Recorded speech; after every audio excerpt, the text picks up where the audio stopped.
So I guess this is episode 1 of the FullBOOST podcast. Yeah. Welcome. It's been a while, hey George. You and I have been talking about this for about 6 months. Easy 6 months. At least 6 months. Yeah, it's been a while. But actually, we probably should introduce ourselves. That's true. You are. Luke from FullBOOST. And I'm George from ProFlow Fab Dyno. Yeah. That's it. So that's us. I guess we've come together as a basic team. Well, I'm sure we will expand shortly in the near future, but Got to start somewhere. We've got to start somewhere. So I thought, we'll get together. We've been talking about it for a while. We're sort of, you could probably say we're politically aligned. You and me. We sort of have similar views. I'd agree with that. Yeah, I mean, we don't want the podcast to take too much of a political view, but at the same time, I guess the main criteria for the podcast was pretty much to give drag racers, motorsport in general, a voice. Really. Yeah. I think that's the goal. And I think people such as ourselves, we take it for granted, sort of being in the media as such. Well, we also get to see a lot of things That's that true, a lot of people don't. Yeah. And of course. I think it'd be nice to share some of that. Yeah, I agree. Yeah, that's fair enough.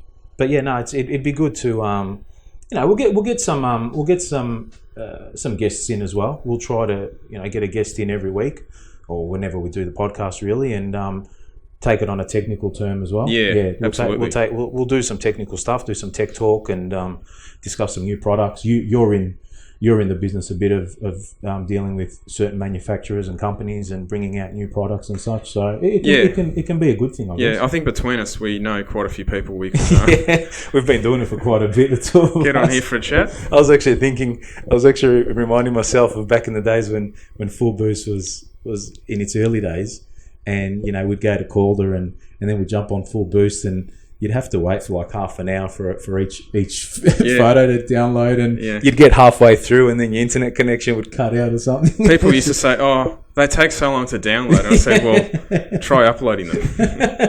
I had a 14.4K modem. That's gold. Yeah. No, that's awesome. Yeah. But now look, I guess you started really early 2000s, or actually no, early 90s, late 90s. I remember in 90. I graduated in 94, so that'll give you an idea of how old I am. That's right, I was in 98, so I'm not too far behind. In 96, my mother gave me her email address, and I said, "What is email?" That's gold. That is awesome. And then, my first car was actually a Holden Commodore. Wow, I can't imagine you in a Commodore. No. It's been a while since I've driven. I've owned a couple, but I haven't driven one for a while. Oh, there you go. And then a friend of mine I was working with, he had a Nissan Exa Turbo. Oh, wow. Remember them? N12, the N12 Pulsar? Yeah, 1.5. And he took me this thing was standard, mind you. He took me for a drive and I was like, wow, feel that torque rush. Front wheel drive as well. Front wheel drive. Yeah. So I sold the Commodore and actually wanted to get a VL Turbo. Okay, yeah. And back then, this would have been about 97. Yeah. They were a bit over 20 grand for a standard one, but that's $20,000 back then. Back then too, yeah. So that was at least double. Yeah, wow. So I settled on a Cordia Turbo, Mitsubishi. Yeah. Now a lot of young guys today wouldn't know what that is, but back in the day, they were unreal. You'd take out a VNSS. Yeah, they were gold, mate. They were a good little unit. But you didn't have people today. You've got so much choice now, not just with parts and the internet, but with cars. Like back then, there wasn't many turbo cars sort of you could choose from. It was the Nissan Exa or Pulsar. I guess because the turbo stuff was still in its early days. Absolutely, and a lot of mechanics didn't want to know about it. Yeah, and I mean take intercooling. Yeah. For as a subject, because you think about it. When all the turbo cars started coming out back then in late 80s, early 90s, there was no intercooling. No. They were using the heat soaks or the what's it called, the fins on the intake as a heat dispenser, you know what I mean? So it was, and all the engines were like 7-to-1. Yeah, low com. I mean, we had no fuel either too. I mean, what was the best? We didn't even have 98 back then. Yeah. We had leaded still fuel. That was killer. Everything ran mega rich too. Yeah. Exactly, because there was no tuning. There was no. But in saying that, there was. See, I'll probably want to spend some time on a future episode talking about how much more engines there were available for Yes. conversions back then. True. That was a big difference too, So it's probably a subject I'll save for another episode. Yeah, I think so. I think that'll be a good one because, that brings back a lot of memories because, you'd open up, I remember the Zoom magazines back in the day, and there was like how many ads for all the importers that had all the engines sitting there on the workshop floor. And like there was about 15 different Toyota 4-cylinders available. That's it, absolutely. 6-cylinder turbos, twin turbo stuff. There was heaps of stuff. And now it's, there's a range of 3 or 4 engines that everyone uses, So it's, continue. So what, back then, when was that, late 90s? That was 97. And that's sort of when I got introduced to the internet. So I found a website. I can't remember what it was called, to be honest. But they had some turbo cars on there. And you had to pay this guy like $15. And you sent him a 6x4 print of your car in the mail. You had to post it to him. That's cool. And then he must have scanned it and uploaded it to a website. And it took forever. I sent it to him, and maybe 3 or 4 months later... Wow. He finally put it up, and half the information was wrong. It's not like he can just go and fix it. So I thought, I'll just do my own page. So I think I just did not MySpace, but something like that back then. Wow. And then a mutual friend of ours was into IT, so he had a bit more of a background than I did. So he, along with my brother and I and himself, I'll give him a plug. His name was Dave. We created a website called boost.com. Okay. .au. Okay. So that all went pretty good. Now the Cordia, I modified that a bit and took it to Calder. It ran a 1520 from memory.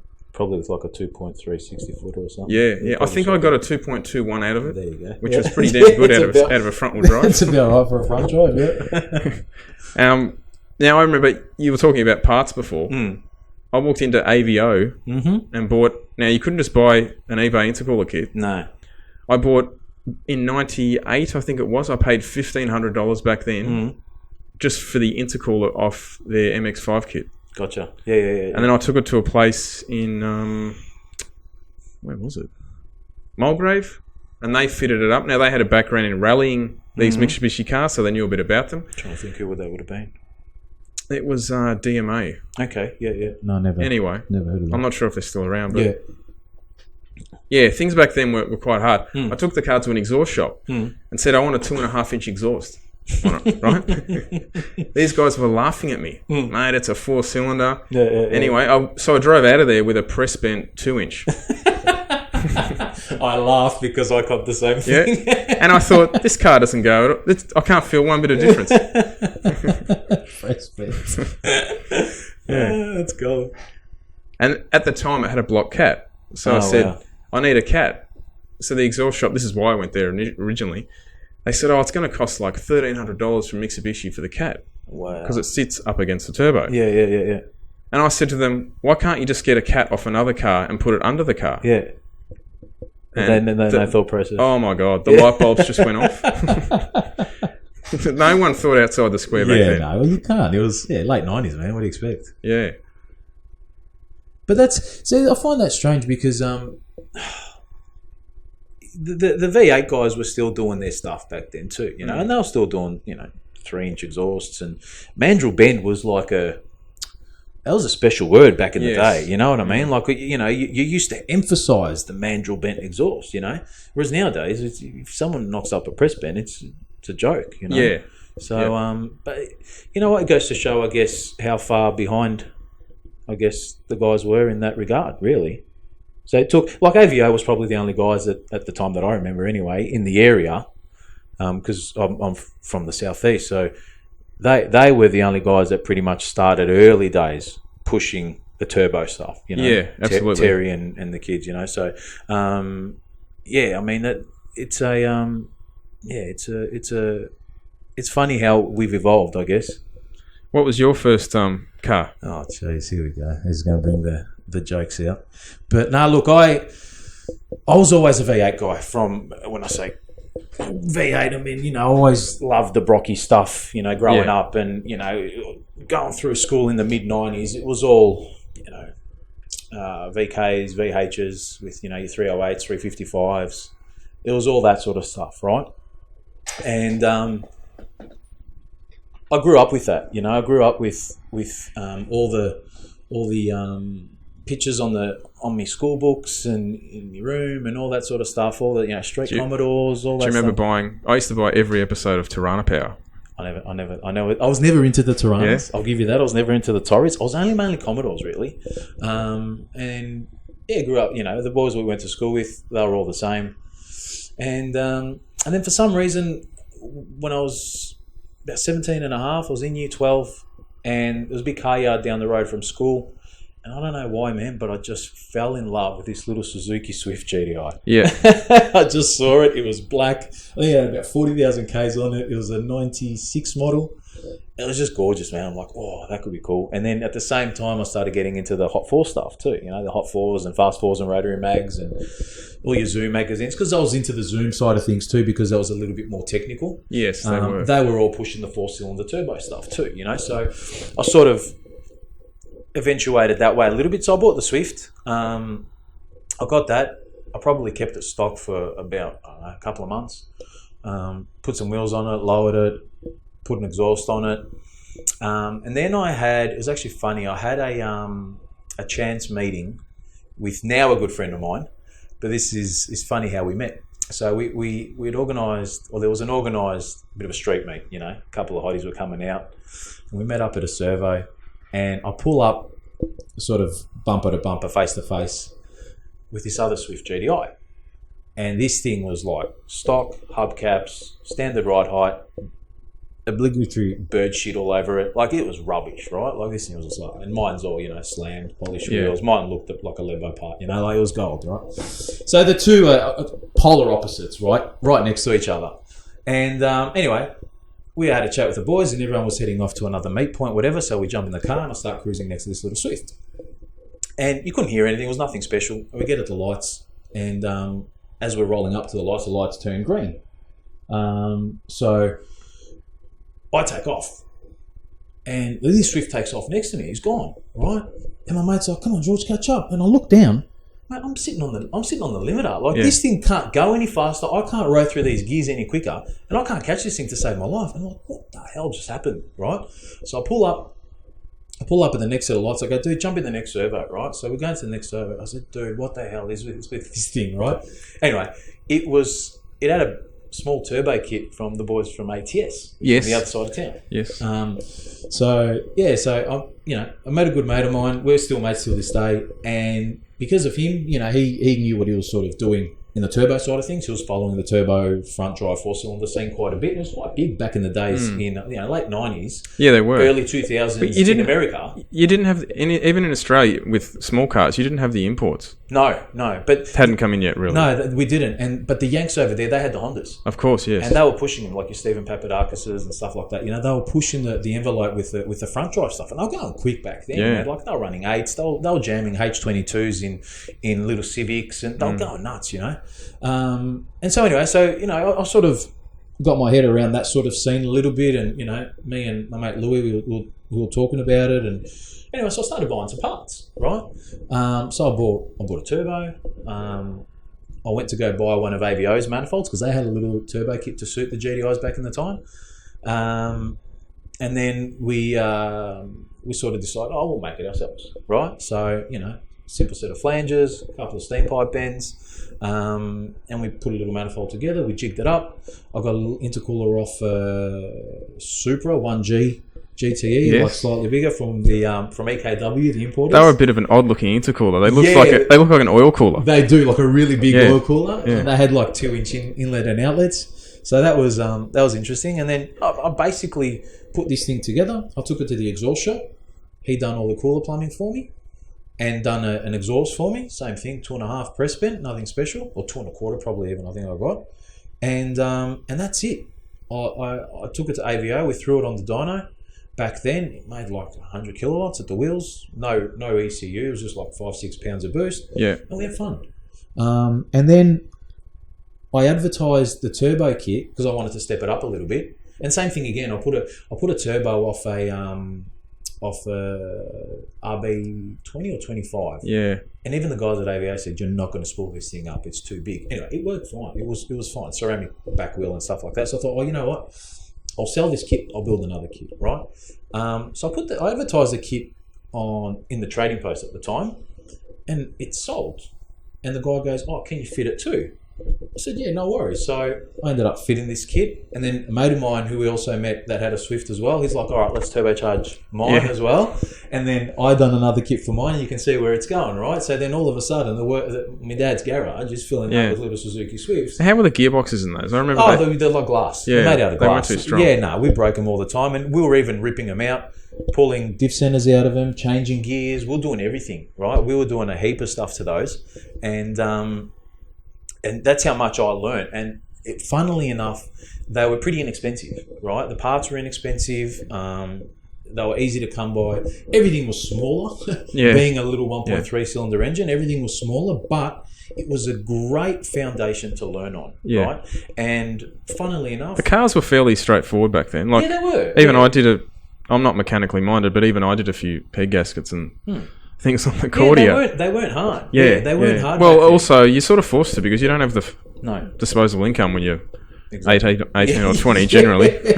So that's how we sort of started. After that, like I sold the GDI after that, got myself into a VL turbo as well, Calais, and then I was sort of trying to make some extra cash buying and selling cars, and I ended up buying a black VSS pack, and the rest is history. I guess if everyone knows that part of my history, that's where it all started. And obviously, doing all mates' cars and that in my dad's shed and garage and stuff like that. He cracked the shits and he says, look, mate, he goes, I need my room back.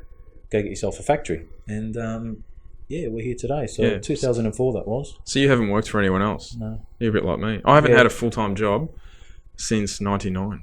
Yeah, well, I worked for 6 months. I worked for 6 months in a workshop, just like a mechanical workshop, tyre joint, for 6 months before I thought, no, I'll just do it on my own. Yeah, so I was working for my dad at the time too, at home. He was working from home. We were doing some stuff at home, and then because I had the cars there too, I was working on the cars day and night.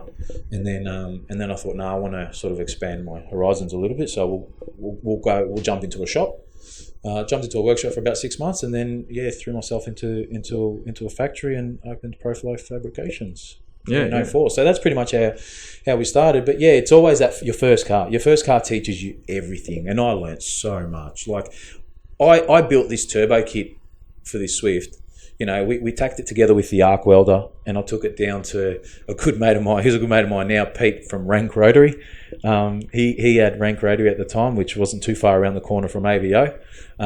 So he was doing some welding for us and some basic tuning stuff, and he was helping out a lot. So I was sort of a little bit indebted to him ever so slightly, because he gave us the use of his workshop quite a bit. Yeah. And it was the same with a lot of my mates that are in the industry now, like Sticks as well. We all lived there, you know what I mean? We lived at Rank, so we were sort of indebted to him, I guess. But poor guy was trying to run a business, and there's 18, 20-year-olds running amok in his workshop. So it was funny because there was nothing back then. There was nothing. There was no, we didn't have the social media. There was no exposure. Oh, no, it was very hard to. It was very hard to get your name information. out there. Yeah, like I remember my first specials that I was doing when I first opened up my business was in the trading post. Yeah, I was doing cooler kits for like $1,200.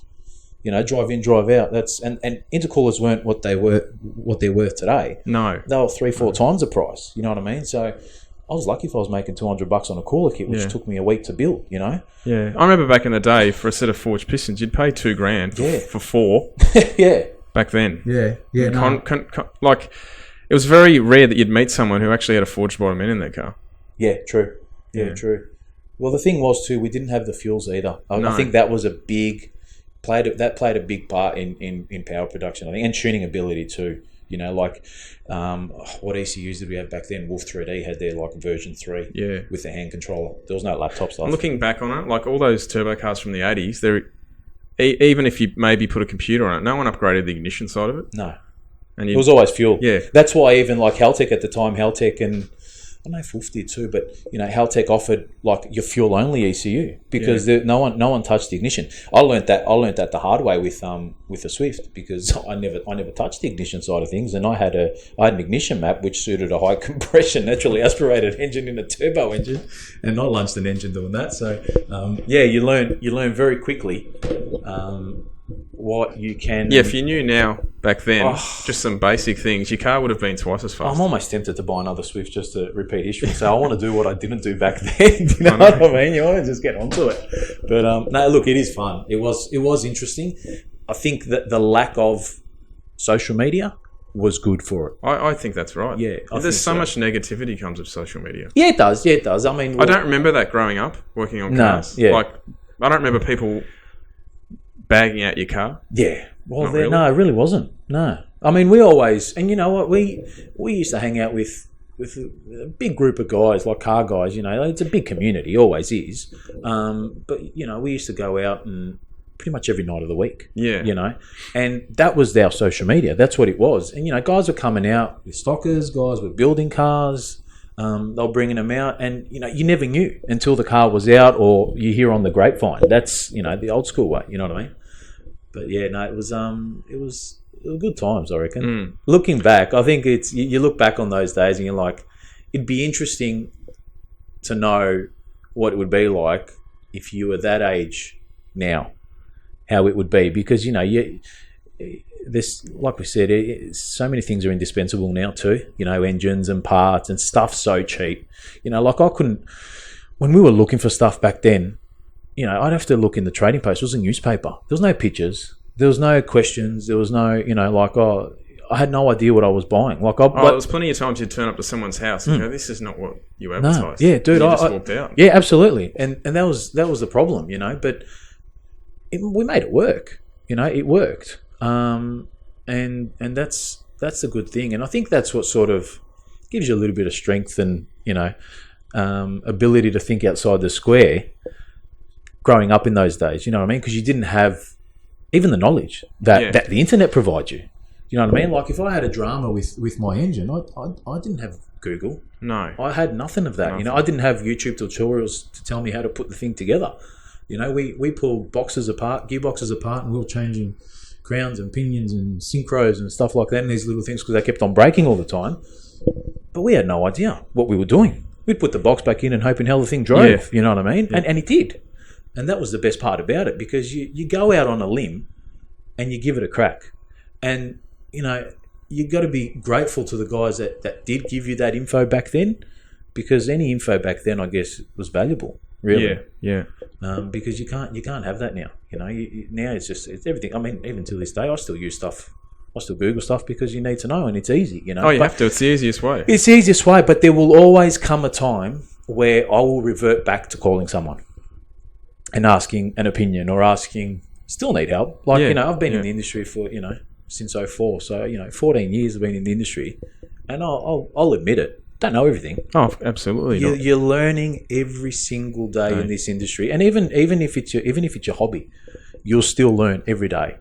And you'll look back on something you did 3 years ago, and you'll just pick 4 things. Why did I do with that? Why did I do that? Absolutely. But that's a good thing. It is a good thing, because it helps you evolve, I guess. Yeah.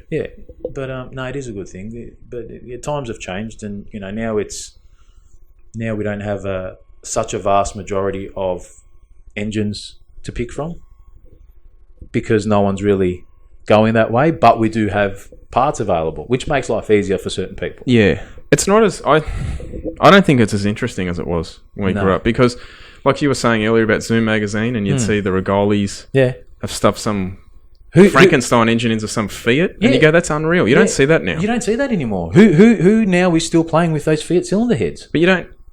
I can see why, though, because it's from a legality point of view. Things are a lot harder now. But most of these cars, you go and get a Golf R or something and put a tune and a downpipe on it, and the thing's a rocket. Running 11s or 10s or whatever. Yeah. So you don't need to do that. No, I know. That's the problem, and I think in the process we've lost that diversity, because of the ease of availability of parts for the popular engines. right? See, that's where it was interesting back in the day. I remember one of the fastest cars I ever drove or helped build for a mate of mine before I opened my shop. He bought it. A mate of mine from Perth asked me, he goes, is there any street cars? Oh, he goes, I'm looking at buying a hottie, right? And he goes, is there anything around? And a mate of mine bought a car and didn't have the money or didn't have the time or whatever to do anything with it. And I said, oh, look, there's a Celica, TA22 Celica. Yeah. Right? I said, a mate of mine's got it. It's got an FJ20 in it, right? It's got a Wolf 3D computer in it. It's got a manual. It's a manual behind it, and I think it had a Borgie diff I think it was a VL diff or something. It had something nice in it. And I said, look, that's going relatively cheap. I can't remember how much you paid for it. It might have been $5-6 grand. Even back then, that was cheap, right? So it had a TO4B turbo on it, right? So I kept the turbo, cleaned it up, polished the covers, blah, blah, blah, built an exhaust manifold for it. I think we put a different intercooler on it at the time, cleaned it up, and we gave it a street tune with Pete at Rank. And I remember, man, driving this thing, first, second gear. Mate, it was the fastest thing. I reckon till this day, the thing still, it's got that memory in the back of my head that it was probably one of the quickest cars. Don't get me wrong, my car's probably quicker, but it just felt so quick. In a small car. Manual gearbox, Yeah, and like nowadays, we're going faster, but we're doing it in bigger cars. Oh, I think like automatic Commodores and Falcons, for me, if you hop in them, let's say it runs an 1150, it doesn't feel fast. No, it doesn't. Even though it is. Yeah, exactly. If you hop in like you said before, a GTI Swift running a 13, it actually feels fast because it's a smaller package. It's so raw. It is raw, and I think that's what we've lost. We've lost that rawness, I think. And this Celica, that's exactly what it was. It was raw. It was rough. It was noisy. But it had balls of torque and heaps of power. And do you remember that white one that you forgot to call it? Yeah, more boost. More boost. The 1G. Had the 1G GT. Was it the 2 litre? 2 litre, 6-cylinder. Yeah. It used to rev. Yeah, and he dropped the clutch at like 9,000. Yep, I remember that car. I don't know if he ever ran a 9 in it, did he? I don't know. My mate Louis, actually, who I met through the Swifts, was mates with him. He actually went for a drive in that car, and he said the same thing. He goes, it was probably one of the quickest cars he's ever been in. Manual gearbox. Yeah. I think it ran 10 flat or 10 and it was standard engine too, yeah? Yeah. Yeah, 1G GTE, so the 2 litre 6-cylinder, single turbo, I think it was, and this thing flew. Yeah. More boost. Yeah, that's right. I actually remember the Zoom article on the car too. Yeah, I actually remember it. That was a pretty cool car. That was a mad car. But see, that's the thing. We don't have those conversions anymore. You know what I mean? So, you're the biggest advocate for our Leicester World, and that's the only conversion we're seeing a lot of. We're still seeing the popular engines in the Commodores and the Falcons, but people are putting them in other Commodores, or they're putting them in, Kingswoods or Tiranas. And they're going quick, don't get me wrong, and people are making power. And it's easy to make power because you've got such a bigger engine.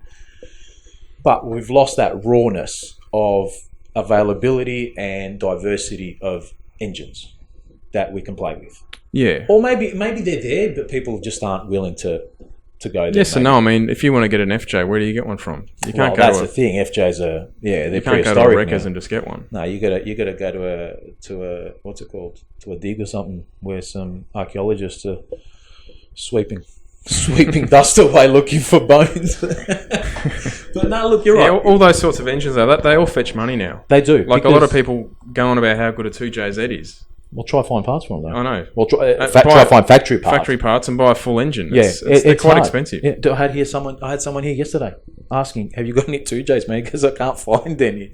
I said, mate, the only 2Js I got here, they're mate stuff. I can't touch it. And that's why you can see people are using Ford Barra engines or LS engines because they're relatively cheap. They're cheap and they're disposable. Yeah. Dispensable, So it is there. You can buy everything for them. You can.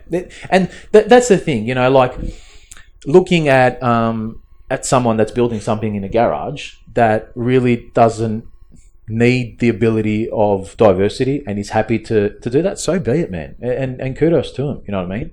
You respect that. But I find a lot of people online will say, oh, another boring LS swap, for example. And be like, what have you got in your driveway? Yeah, correct. Yeah. Where's your obscure BMW engine that you've put in some weird car? Yeah. I mean, people don't do it because it costs money. It does. And it's not so much money, it's the ability to do it. Correct. Like you said. No, it's not easy. Yeah, it's not easy. yeah, I mean, like, what do we do? You know, like, diversity in engines isn't available. You know, well, like I said, maybe it is. Maybe that's why. See, me being in the industry, I look at what's popular, and for business can be good. Do you know what I mean? Because, I mean, sometimes I feel like with my own car, you know, being Ecotec V6, I thought, you know, the original concept of the vehicle was to show what I can do with rubbish, right? An Ecotec V6 is a taxi engine. You like bagging your own? I love bagging it, man. Bagging your own car. I love it. You got no idea the love-hate relationship we have together. But it's true. It's cast iron. It's rubbish. It's a prehistoric engine design that's been touched up for today, or for 90 standards. And look, at the end of the day, that was my goal with the car, right? At the start, I thought, you know, have I shot myself in the foot because, you know, it wasn't getting the attention that I wanted, or it wasn't. Look, people were probably bagging it out for what it was, and so be it, because it wasn't an LS and it wasn't a Barra and it wasn't an RB, right? So be it. But that's when obviously we had to turn it up a notch and, you know, try to get the car to do things that LSs are struggling to do still. Yeah. You know what I mean? So, and that's when, you know, with your help as well, we started getting a bit of recognition, and you know, word started getting out. And by the end of it, as of today, I can turn around and say, you know what? I probably achieved what I wanted to achieve back then. But then you look at the guys that will turbocharge an LS in a Commodore, go out and run high 9s or a low 10, and then they've got 1,000,001 Commodores in their workshops because everyone wants to be like them. Yeah. So that's where, you know, I thought I'll try a little bit, be a little bit different in that regard, and see if it would work. You know, try to get people to think, well, hang on a minute, if you can do this with rubbish, what can you do with something good, better? Yeah. So that was the whole. You were going to put an LS in one of your Commodores for a while, weren't you? Yeah, the VS, which I still have, that had a couple of engine swaps as I was going along. So yeah, I started with I was going to put the Ecotec in it again, and then I jumped to the LS, and then I was going to put an Alloy Tech in it, and then jump back to the LS. But the problem is the car sits around for so long because you don't have time to work on it, and then you just start getting ideas, and you're just like, I'll do this, I'll do that, I'll try something different. And then the VT came along, the XU6 that came along, and then were you looking for that? Or it just no. It's actually funny because that was a customer's car. I don't know if you remember I think it was my first or my second dyno day that you came and videotaped. we were actually sitting in the car. We ran it up together. Yeah, I remember. And that was a customer's car. Oh, so that wasn't your car then? No, it wasn't my car. It was a customer's car. I built it for a customer that came in. It was a supercharged V6. And he brought it in. He says, you know what, I want to spend some money on it. I want it to go quicker. I've done all I can do with a factory blower. I want to do one of your turbo kits. And at the time I was advertising the turbo kits and blah, blah, blah. So he brought me the car, spent heaps of time on the car. We've done everything, you know, turbo kit, Haltech, ECUs, boxes, converters, exhaust. We've done everything. And because I would hold on to the car for quite a bit to get it 100%, I actually grew to like the car. You know, it had nice trim. It was, you know, it had different trim in it, and it was smooth, and it was nice. It was a HSV, and I'm like, oh, this is pretty cool. How many of those did they sell? Not a lot, I don't think. There wasn't many. There can't be many left. No, there's not. No, but still, they're still cheap. They're not a sought after HSV, obviously, because who wants a V6? Yeah, and HSV. You know what I mean? But at the end of the day, yeah, that came to me. He spent some money on it, and then he went MIA. Like I didn't hear from him for a while, and he sends me a message a little while later. He goes, "Look, I haven't been driving the car." He goes, "I'm thinking about selling it." I said, "Oh, look, it's a shame." I said, "It's such a nice car." He goes, "Yeah, but if I'm going to sell it," he goes, "you're going to buy it." I said, "What do you mean?" He goes, "I'm not going to sell it to anyone else but you." I said, "Why is that?" He's like, "Because I know you will do what needs to be done to the car to get it going." And I said to him, I said, yeah, whatever, man. I said, I'm not interested. I said, it's V6. I'm done with them. I was into the LSs at the time because it was sort of, you know, probably late 2000 and probably 2010, around there, somewhere there.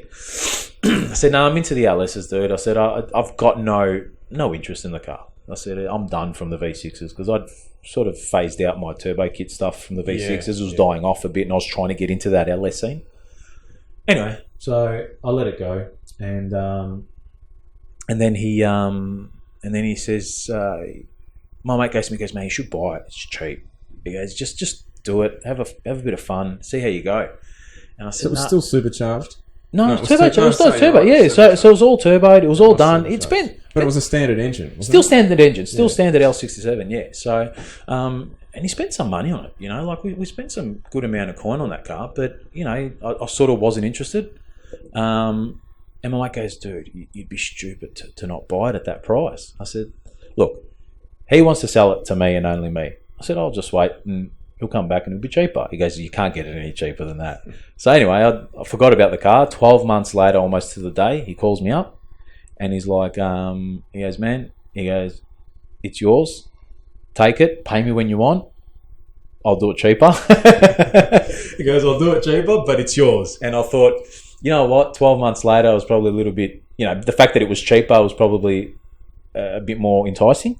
And I thought, you know what? I'll give it a quick little tidy up. I've learned a lot in the last 12 months too with, you know, my fabrication work and tuning and stuff like that.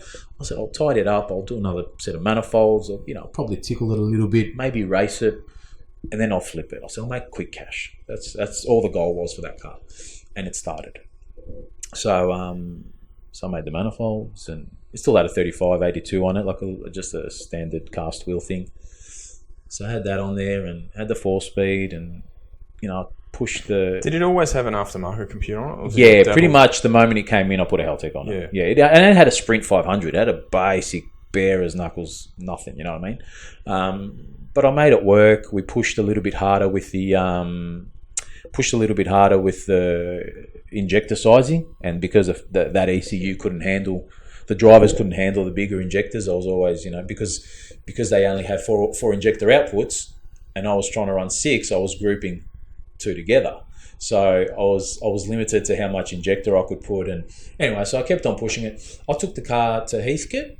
I think you'd done a video on it back then. On 15 pounds of boost, the car went 1080.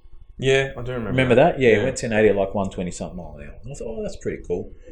And I remember at the time you said, oh, I'm going to sell this. Yeah, I was. That was the goal. It was race it, sell it, no worries. And then on the way back home, me and a good mate of mine, we were talking about it and we're like, let's do the math. Like, that car's just gone 1080 with 15 pounds of boost, full weight, full trim, full exhaust. How much faster can this thing go with boost? You know, let's see how far we can go.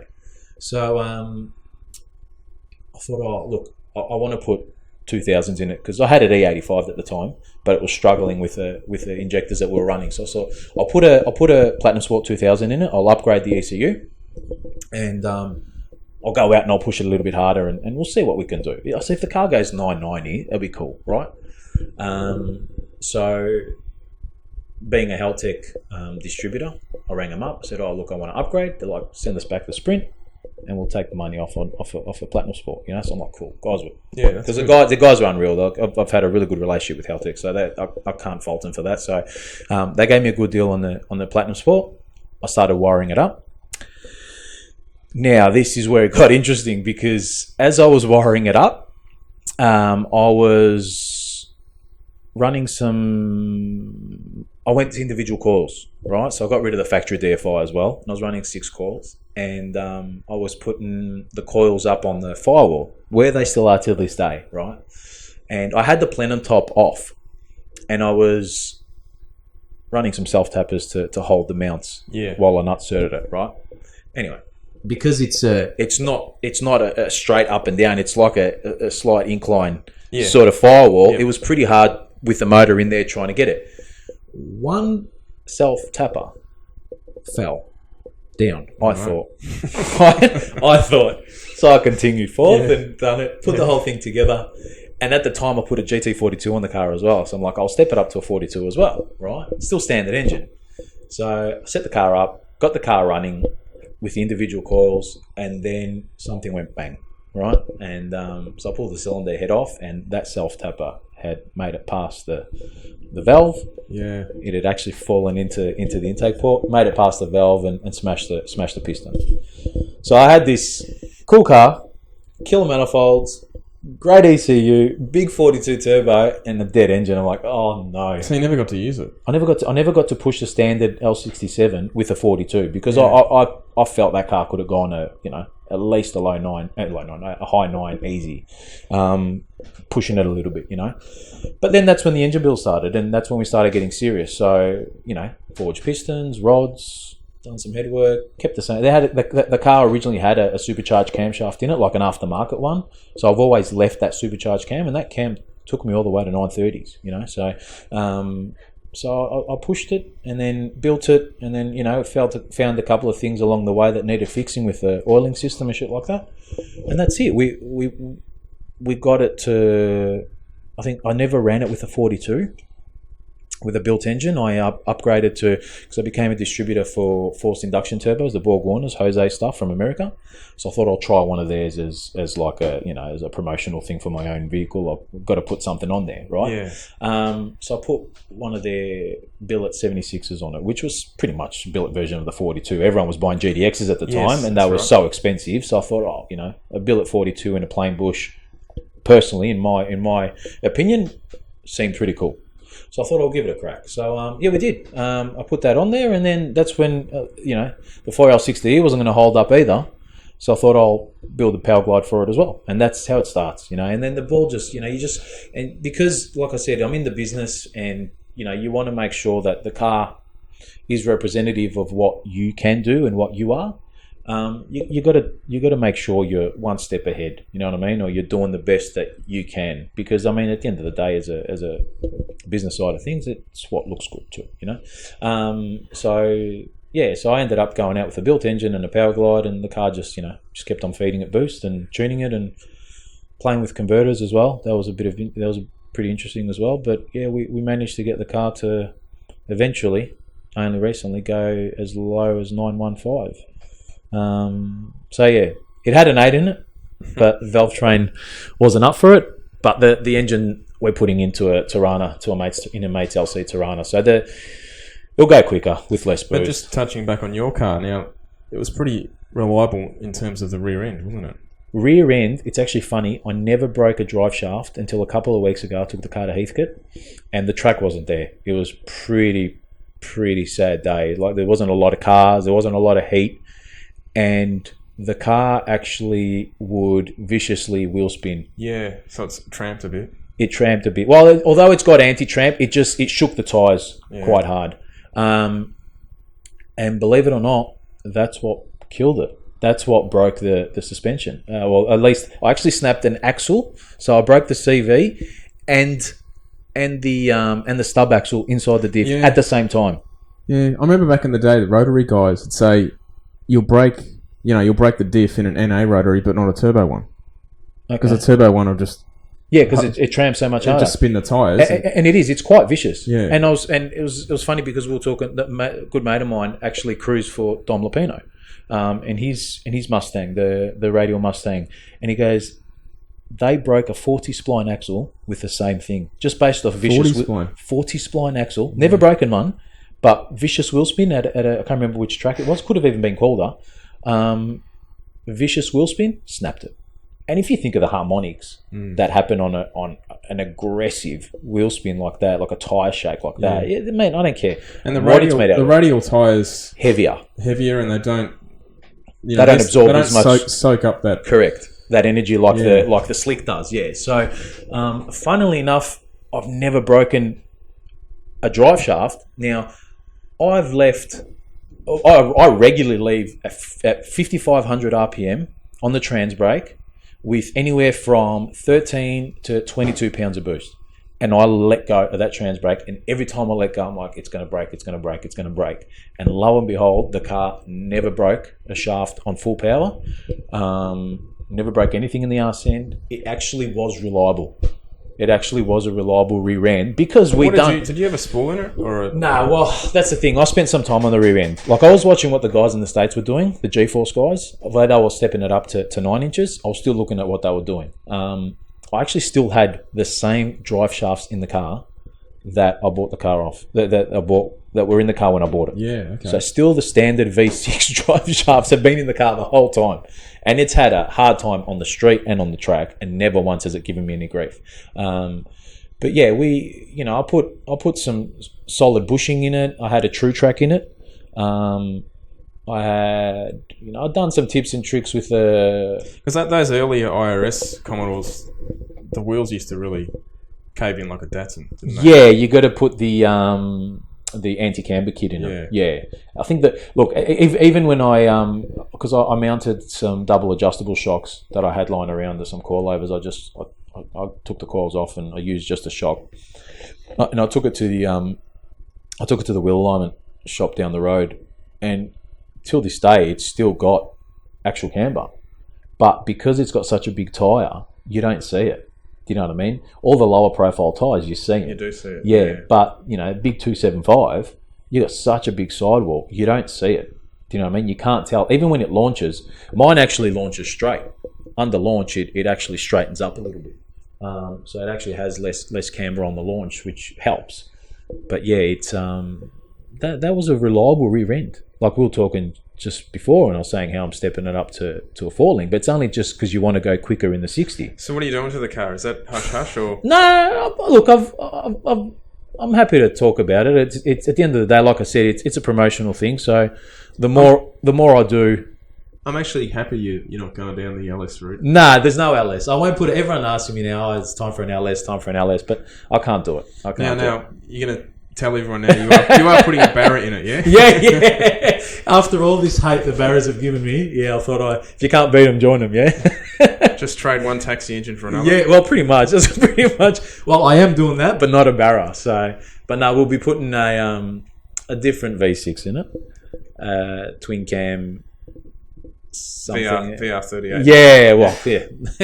I'd like to find a taxi with a VR38 firstly, but no, I'm going to try the Allotech, I reckon, and give that a crack, Same thing again. Do something different, stand out from the crowd ever so slightly. Some will applaud, some will shit can you at the end of the day. So At the end of the day, I've done the math. It's a way better engine than the Ecotec ever was. And if basic maths tells you too, it's physics, right? Or maths, whatever. It's whatever a car makes naturally aspirated, that's a good foundation to start from, yes. Right? Now, you look at a 2J. A 2J naturally aspirated, I think only makes about 150 odd kilowatts aspirated, right? Can make up to 2,000. So I'm not saying an Allotech's going to make 2,000 horsepower, but we're already above and beyond a 2J making 190 kilowatts out of a twin cam V6 with, VVT and 60 degree. And they've got a good crank. Forged steel crank, yeah. I mean, rods and pistons in them are garbage. They run oil squirters. I actually done a Coyote engine for a customer in a FG, and we had a built engine come from the States, and I had to change rocker covers and bits and pieces, and I was having a look inside a Coyote engine, and mate, they're identical to an Allotech. It's just a bigger version of an Allotech. Yeah. I'm like, they're the same. They've got the same valve train, rollers, followers, all that stuff, overhead valve. I'm like, and a Coyote's a good engine. So I'm like, all right, maybe there's something there. So let's see where this can take us. And again, I'm the only one doing it, pushing the envelope in that regard. Some will say yay, some will say no. At the end of the day, are there many fast ones in Australia? Not in Australia. Actually, there was a guy that was because I bought a VZ Ute in 2011 or somewhere there, because I wanted to develop a turbo kit for the Allotechs, and I'd done that back then. I bought a VZ Ute and we made a basic turbo kit, reversed factory cast headers and 3582, and the car went 1240 or 1250, I can't remember, on like 8 pounds of boost, 10 pounds of boost. There's nothing in it. And there was a guy back then that had a naturally aspirated Allotech in LJ Tirana. Had a big tyre on it, had a 10.5 inch tyre on it. It was gutted, it weighed nothing, but naturally aspirated, had about 12 or 13 to 1 comp. So it was a big aspirated engine. I don't know if you remember the car. It was a Gold Torrey from Queensland. The car went as quick as 1040 aspirated. That's not bad. If you think about it, naturally aspirated Allotech going 1040 in relatively light car, but I mean that's aspirated. Like imagine if you can add boost and you start turning it up. So I thought I might give it a try. You know what I mean? Again, try to utilize what we have here. Parts are available because, everyone wrecks chains in these things. And that's what everyone asks me. Oh, you're worried about the chains. Mate, the chains, I've always said it, the chains issues that these alloy techs have come down to one thing and one thing only, and that's servicing. Servicing. Mate, my Ecotech, I change the oils every time I race it. Right? That thing's got $160 oil in it pretty much every couple of weeks because, the oil is good, but, mate, it's what keeps your engine alive. Why would you take that gamble? And I mean, I'm not going to have a servicing issue with an alloy tech that's going to be as high tech that's in my car. You know what I mean? So the chains aren't the issue. Servicing is the issue with those things, and a lot of people get fooled by that. But yeah, we'll try something different. I'll take some weight out of the car. I'll 4-link it, tub it. What does it weigh at the moment? Have you ever? It would have been around the 1,800 kilo mark. Yeah. It would have been quite heavy. I never weighed it. I'm spewing I didn't because I'd like to see the difference. But going off, the factory weight and stuff like that, you'd think that it'd be around 1,700 to 1,800 kilos. So it wasn't a featherweight by any stretch of the means, and it done well for what that engine did. You know what I mean? It went faster than I thought it ever would. Yeah, me too. Actually, it surprised me when he went 930. I'm like, oh, maybe we could run an 8 with this thing, and then obviously we stepped it up a little bit with turbo sizing and camshaft, which added a few extra. Actually, I think I added 100 kilowatts to it just by changing it. Same boost, just camshaft and turbo design, and the thing woke up. And it only ended up going 9.1, but it went 9.1, not doing a full A to B pass. Yeah. So every video that if you watch of the car, you can hear where it shits the bed in the rockers and the geometry and whatever else it was doing. So so it's a shame. I would have loved to run that 8, but bigger and better things, I guess. Yeah, absolutely. Yeah. So I mean, I can't look because I've sold the driveline. I can't keep prolonging that sale. The guy wants to get the car ready. I think he wants to maybe do drag challenge. But yeah, he if he does, that'll be cool. So I'll set the car up for that. And you know what? Being a lighter car, I can put it to drop the turbo size in because it can't actually fit too much of a bigger turbo in there. But you drop the turbo size down, put that thing on 32 pounds, it'll live forever. But it'll live forever. Yeah. It won't have an issue, Like mine lived forever on 36. It's only since I've gone from 36 to like 38, 39 that I've had in it over the last, couple of months trying to push that 8, that it's, I've started finding certain weaknesses. Is that something you do long term? Have you ever thought about doing drag challenge? Once I finish the VT this time around. Yeah, once you've got absolutely everything I will give it a go. Yeah, I'll give it a go. Once the car's a bit more reliable, like I said, not that I know that the alloy tech's going to be any more reliable than the Ecotech was, but I'm assuming I'm not going to have valve train issue or push rods issues with an overhead valve engine. But I'll give it a crack. I wouldn't mind. I mean, it's getting the popularity of it is increasing. They're hitting. I think their entries was like 200. Yeah, 240 cars. I did it last year. Yeah, you done it with Jason from Tunnel Vision. It was fantastic. Really good week. Like I'd recommend it to anyone. Yeah. But it was. We were lucky. Like we had a pretty good run. Like in terms of. You realise, your week could be over on your first pass. Like absolutely. You shit an auto or something. Yeah, exactly. But look, a lot of it is luck. But the one thing I say to people, that they think the driving between events is the easy bit. Like, oh well, my car runs an 8, and that's fine. I mean, driving the events the easy bit. And they'll be like, hang on, you might have a 3,700 pound car. You imagine how hot your trans is after. Doing some runs now. This event's at the end of the year, so you could be racing in 35 plus degree heat. Absolutely. So everything's cooking. Yep. Then you're going to put 4 dudes in the car, a 600 kilo trailer, and you're going to drive 400 k's in 38 degree heat. Where do you simulate that on the road? You can't. So pretty much all the cars that did well, if you look at the top 10, they were all cars that actually drove on the street a lot. Yeah. So every little bug, they know they've sort of ironed that out. Yeah. Most cars that really do know street driving, they all had problems from what I could see. Yeah. I know that's a bit of a generalisation, but no, but still, and you get a lot of cars that are rushed to be finished.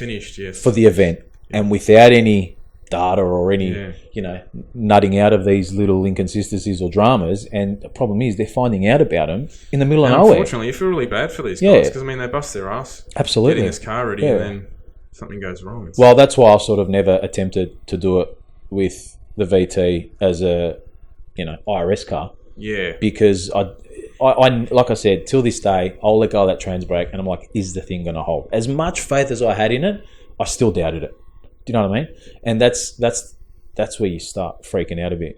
It's just like I don't want to sit there and my car does a heap of street driving. I mean, we do. Yeah, we get out quite a bit, and I even put the kids in the car and take it for a drive with it. So the car as a street car, no problem.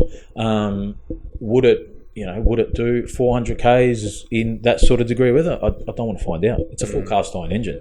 Once that thing heat soaks, I don't want to. How do you pull heat out of that thing? So, no, I wasn't prepared to do it then. But with the car being a little bit more set up, plus my car was never tech inspected. I never had the cage in it. I never had all the safety stuff that really I should have. And because I was trying to achieve that whole street car theme with the car, I never done all that. So it's always like, what are you going to do? You go to the good tracks like Swan Hill and that, and you can't turn it up because you're not allowed to. Yeah. So I'll do the car properly. I'll do the car so that it's tech inspected and everything's done right. Have a little bit more faith in the car. Hopefully the engine is a little bit more reliable. Not that the Ecotec wasn't, but no issues in between passes. I look at the LS guys that go back to back, and even the Barra guys, they go back to back with no dramas, and I'm like, oh, I envy that. Ever since I've been having these push rod issues over the last couple of weeks, I'm like, I wish this thing could just do rounds, no problem. But no, you put an overhead valve engine, should be better as long as it doesn't break chains. But yeah, look, we'll see what it does. Oh, you'll soon find out. We'll soon find out, and that's what I want to do. I think because I'm in a position where I can. Do you know what I mean? Because I know the engines well, and I run the shop, and I've got the parts availability at good pricing, sort of thing. You can go that extra level and do something different, But for a guy in his shed, which hasn't got that ability, and wants to do stuff on his own, and pretty much only has the ability to get stuff out of a parts catalog, they're not going to take that risk. They're not going to go to that level. Some guys might.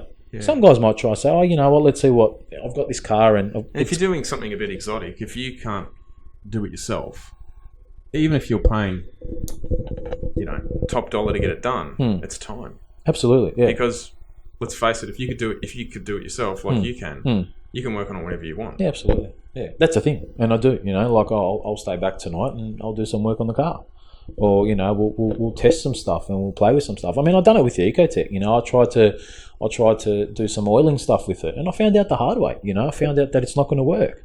You chew up a couple of bearings, and it's like, all right, pull the motor out again, strip it down, let's fix it, and let's avoid going down that path. Let's try a different path, and that's what we've done at the end. That Ecotec had a couple of rebuilds until we got it right, and then everyone still says, oh, how many cranks have you snapped making that sort of power? I was just like, still got a stock cast crank in it. Because, that's impressive. Yeah, because we done it right. And the only time I replaced the crank was the last time I had the engine out. I only replaced the crankshaft because it ended up doing a main bearing based off oil starvation, which the thing was copying after a full run. That crank's also done a lot of work. Absolutely. So you think just as a precaution? Well, regardless, it'd shoot out the bearings anyway. So I'm like, but you have a look at the big ends on it, there was no marks on it. The thing was spotless. Like if you could give the mains a grind and put it back in, But I just banged another $50 crank back in it, and the car's been going low nines. I think I've counted about over the last 2 months. It's done 10 passes under 940. Can you buy cams or parts, race sort of camshafts? I don't mean a street camshaft, but for alloy techs, do you have to get things? Look, they do sell cams for them. There's only like 1 or 2 profiles. They are quite tame. They are very street orientated. So I'm sort of looking out for the guys that can grind me something a bit more wild, and that's what I'll be playing with. They are VVT as well too. So and I'm looking at retaining the VVT. So as a street car, you can utilize that. It's like the 2J guys. You know, if you're revving the thing, if it's a race car, you don't need it because the thing's not going to be in the VVT range, right? But being a street car, I want to retain the VVT and see where that takes us. For the moment, if it works, because I'll be running the Haltech on it. So if the Haltech, which you can control it, does a good job of doing it, then we'll push it and see where it goes. But it's going to be interesting because it's not your run of the mill, and I don't have that availability of knowledge and parts and wisdom, I guess, that's out there. So I'll find things out the hard way. But at the end of the day, that's what I've been doing all along. The Ecotech was the same, and we're always pushing certain things a bit differently. But you have to. You got to evolve in. I mean, that's always been my argument anyway. I'm not one to follow the path of the population, so of the popularity. So yeah, we'll see where we go. I hope everyone enjoyed episode 1. yeah. I think we'll wrap it up there. Yeah, I think so. I think that's heaps.